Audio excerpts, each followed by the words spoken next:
मुद्दा आहे. देशभरात जेव्हा हा मुद्दा आम्ही बघतो माध्यम म्हणून, तेव्हा देशभरात येणाऱ्या नेत्यांची प्रतिक्रिया बघतो, की मारहाण करून काय कोणावरती तुम्ही भाषा शिकण्यासाठी लादणार आहात का? म्हणजे एक गोष्ट अशी आहे, की समोरचा माणूस जेव्हा नकार देतो, की नाही मी मराठी बोलणारच नाही, तर त्याला मारहाण करून सांगणे हाच एकमेव पर्याय आहे का? नाही, मला असं वाटतं की कसं आहे, तुम्ही कशा पद्धतीने डायलॉग करता, म्हणजे तुम्ही शब्दफेक कशी करता त्याच्यावर अवलंबून आहे. हं.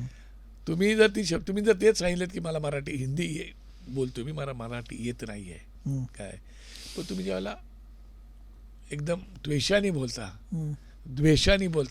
त्यावेळेला साहजिकच समोरचा माणूस, बरं तरुण मुलं आहेत, साहजिकच ते रागवतात, पण त्यांनी तुमच्या प्रश्नाला उत्तर सापडत नाही. हं. माझं म्हणे हिंदीचा द्वेष नाहीच आहे. आम्ही हिंदी बोलतो, आम्ही मुलाखती हिंदी देतो, विषयच येत नाही. पण कुठेतरी आपल्या मातृभाषेचा सन्मान राहिला पाहिजेत.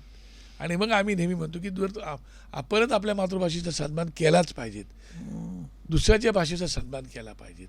पण त्याचसोबत त्यांच्यावर लादता पण कामा नये. त्यांनी स्वतःहून ती शिकण्याचा प्रयत्न केला पाहिजे. त्याचा फायदा त्यांनाच होणार आहे. मी समजा आता तमिळनाडूला गेलो आणि मी जर तमिळ भाषा शिकलो तर मला त्याचा फायदाच होणार आहे. तिथल्या लोकांना अभिमान वाटतो की अरे नाही, हे बाळा नानकर महाराष्ट्राशी आलेला आहे, पण तो तमिळ भाषा शिकलेला आहे. हं.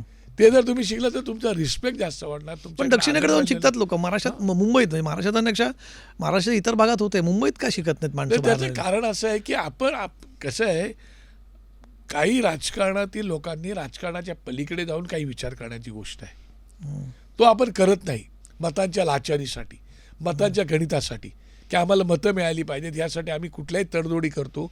माझं म्हणणं तडजोडी केल्या पाहिजेत, माझं काय म्हणणं नाही, पण ते आपल्या आत्मसन्मानाच्या विरोधात जाऊन नाही केल्या पाहिजे.